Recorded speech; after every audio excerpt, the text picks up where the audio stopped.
Olá, vamos falar agora um pouco, sobre o governo Lula.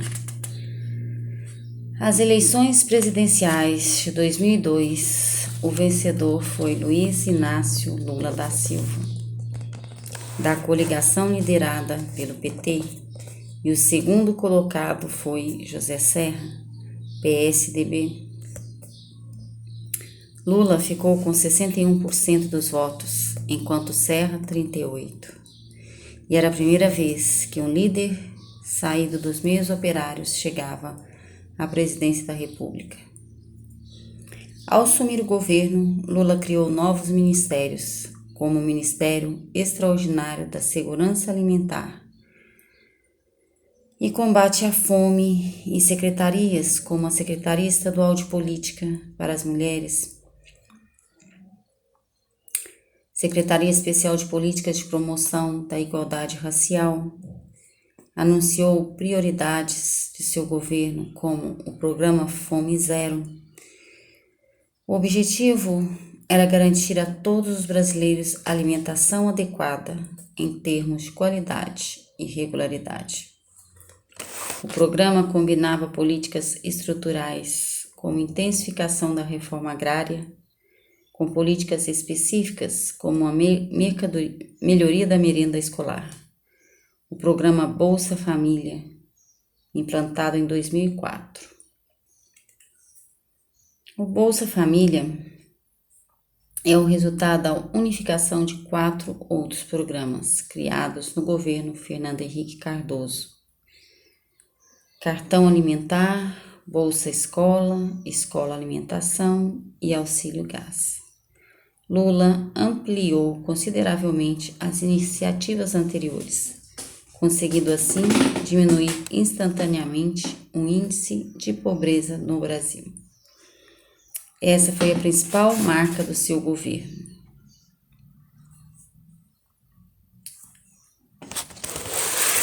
O Bolsa Família é um programa de transferência de renda que beneficia famílias pobres ou extremamente pobres. Atualmente, 2018, podem receber o benefício das famílias em situação de extrema pobreza, com renda per capita mensal de R$ 89.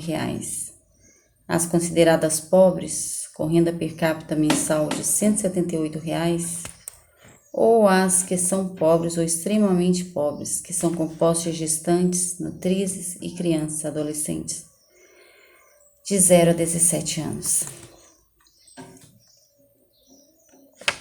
Desde a sua criação, a polêmica em torno do Bolsa Família divide tanto especialistas quanto o restante da população.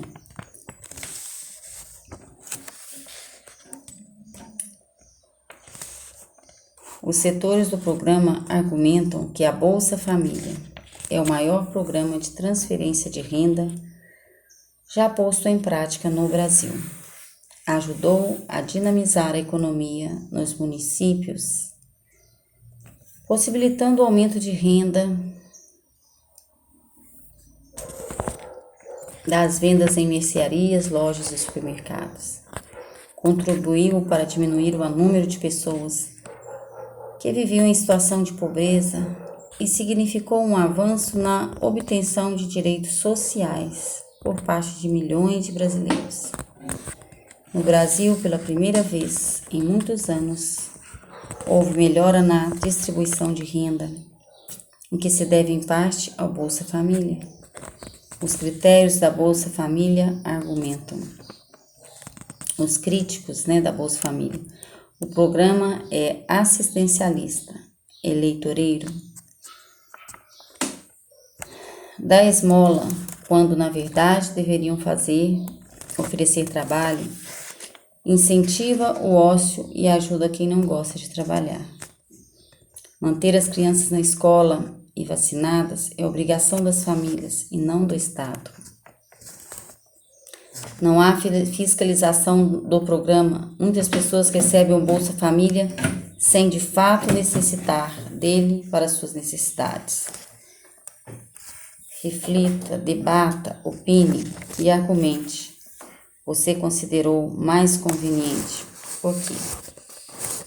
Bolsa Família teve continuidade nos governos de Dilma, de Temer, e segundo dados do Ministério do Desenvolvimento Social, atendia em 218 cerca de 13,7 milhões de famílias, o que corresponde a cerca de 46 milhões de pessoas.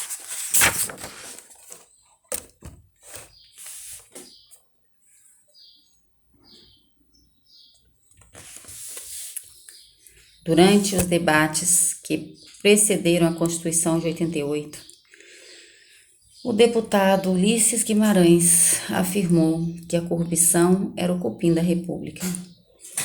Esta sua frase antecipa o que iria ocorrer. Todos os governos eleitos depois de ele ter pronunciado a frase de Collor a Temer, sofreram acusações de corrupção. No caso do presidente Fernando Henrique Cardoso, ocorreram acusações de compra de votos de parlamentares que aprovavam a emenda que instituiu o direito à reeleição do presidente da República, e a aprovação da emenda possibilitou a reeleição de Fernando Henrique Cardoso para o novo mandato no ano seguinte. O caso não sofreu investigação, acabou sendo arquivado, o que abalou a imagem do presidente Fernando Henrique Cardoso. No caso do governo Lula, ocorreram em 2005 várias denúncias de corrupção, envolvendo dirigentes do PT, entre os quais o então ministro-chefe da Casa Civil, José Dirceu. A denúncia mais grave foi o pagamento de um valor mensal a deputados para garantir que votassem a favor do governo na Câmara dos Deputados. Essa compra de votos ficou conhecida como mensalão. 7 anos depois, os envolvidos no mensalão foram julgados pelo Supremo Tribunal Federal. E entre os condenados à prisão estavam importantes lideranças de vários partidos, inclusive do PT. O episódio abalou a confiança de parte considerável dos eleitores. A popularidade do presidente Lula, porém, continuou alta, o que sugere que as políticas sociais adotadas por seu governo tinham um peso enorme na avaliação dos que eram beneficiados por elas. Segundo o texto, a corrupção é um fenômeno associado a um determinado governo ou partido, Nas eleições de 2006, Lula se reelegeu presidente da República com mais de 60% dos votos. O segundo colocado foi Geraldo Alckmin.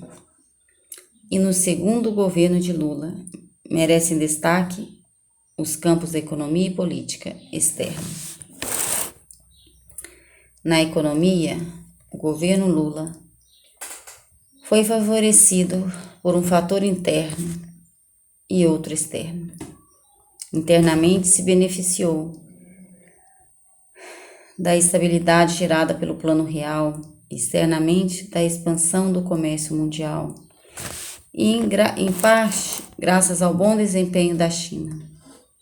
Aproveitando-se dessas conjunturas favoráveis, o governo incentivou a exportação, conseguiu sucessivos saldos positivos na balança comercial. Em 2007, Lula lançou o Programa de Aceleração do Crescimento, que previa investimentos em saneamento básico, portos, estradas, urbanização, entre outros. O controle da inflação, os sucessivos saldos positivos na balança comercial e a confiança do governo contribuíram para o crescimento da economia. Esse crescimento da economia contribuiu também para o aumento considerável no número de trabalhadores com carteira assinada.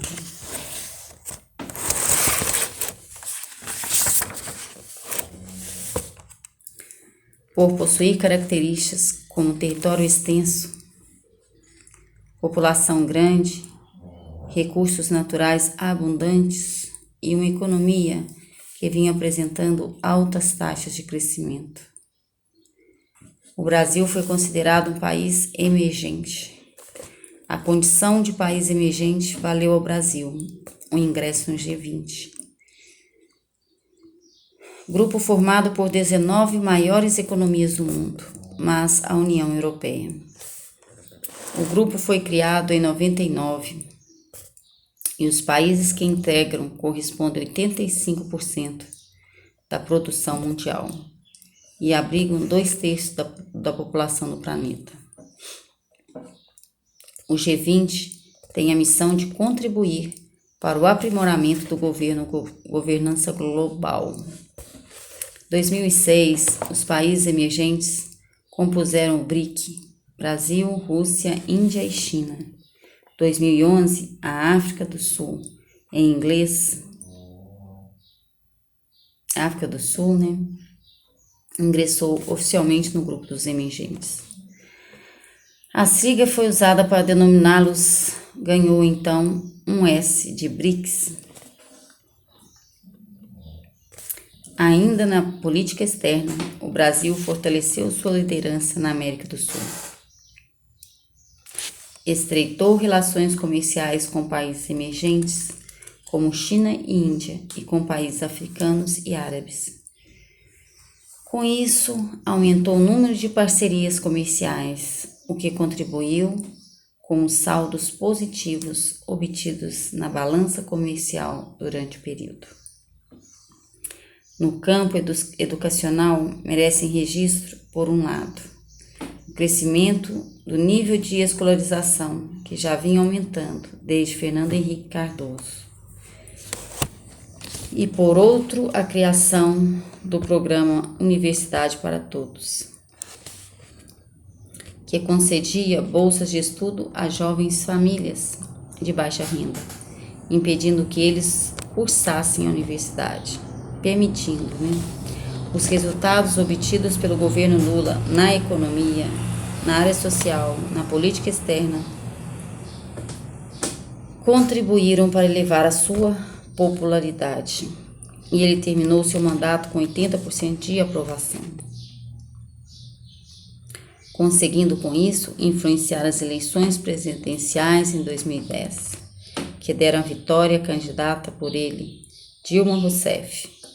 Obteve 56% dos votos válidos.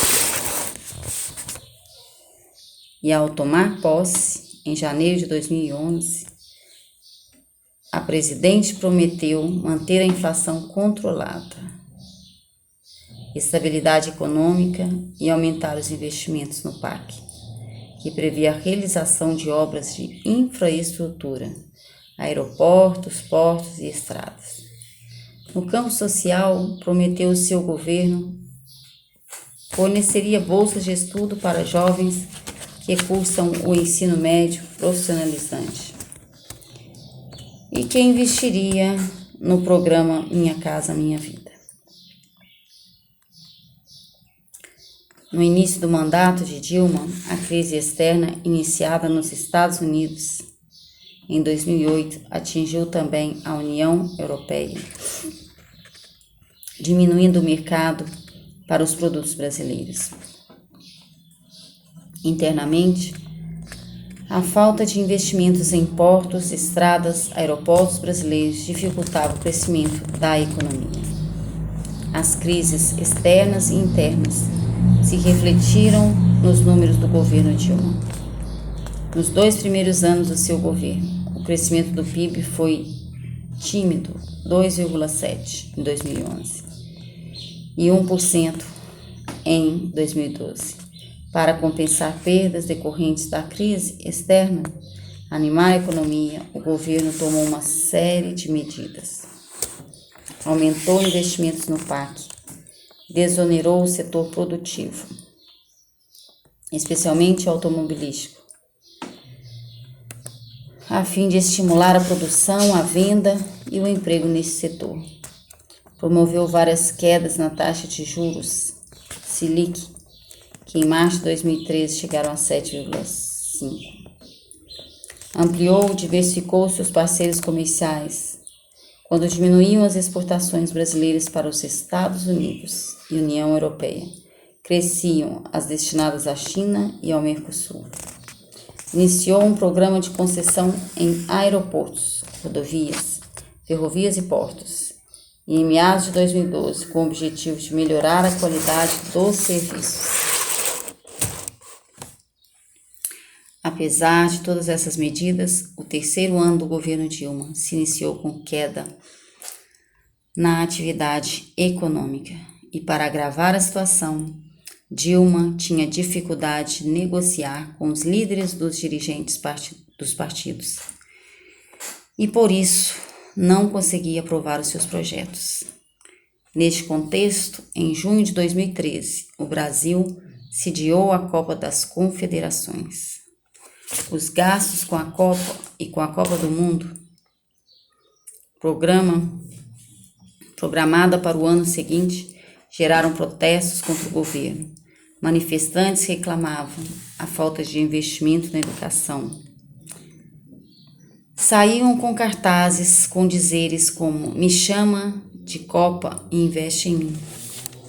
Neste mesmo ano, protestos iniciados em São Paulo contra o aumento da passagem de ônibus se transformaram em uma onda gigante de manifestações que se espalhou por todo o Brasil. Em 17 de junho, aconteceram protestos em várias capitais na esplanada dos ministérios em Brasília. E com o crescimento do movimento, os manifestantes aprofundaram e diversificaram suas reivindicações, passando a criticar os baixos investimentos na saúde e educação, violência policial, corrupção, gastos governamentais com a Copa do Mundo. Manifestantes propunham, entre outras coisas, democratização da política. Segundo estudiosos, os protestos populares de junho de 2013 no Brasil revelaram alguma característica importante: a ausência de grandes partidos e sindicatos, uso intensivo de redes sociais na mobilização e organização de protestos, presença significativa de um grande número de jovens entre os manifestantes, quebrando o mito do desinteresse da juventude pela política, a capacidade de esses movimentos reunirem pessoas de diferentes camadas sociais. Em março de 2014, a Polícia Federal deflagrou a Operação Lava Jato e descobriu um grande esquema de lavagem, desvio de dinheiro envolvendo Petrobras, políticos de grandes empreiteiras. As delações premiadas do ex-diretor do abastecimento da Petrobras, Paulo Roberto Costa, e do doleiro Alberto Iosef, aumentaram as investigações. Ambos assinaram no Ministério Público Federal a delação premiada, e Paulo Roberto informou que as grandes empreiteiras pagavam propina para vencer a concorrência em obras da Petrobras e que o dinheiro desviado ia para as contas de executivos e de partidos políticos. Foram criadas 2 CPIs, uma exclusiva do Senado e outra mista, após meses de investigação. A CPI mista aprovou o relatório do deputado Marco Maia, que pediu o indiciamento de 52 pessoas. Vários executivos da empreiteira e de 3 políticos foram presos, inúmeros outros foram indiciados, e as ações da Petrobras sofreram uma forte queda. No final de 2014, teve início a corrida presidencial, que foi tumultuada pela morte inesperada em um acidente aéreo do candidato Eduardo Campos, terceiro colocado nas pesquisas. A disputa presidencial entre Dilma, da coligação com a Força do Povo, e Aécio Neves muda o Brasil.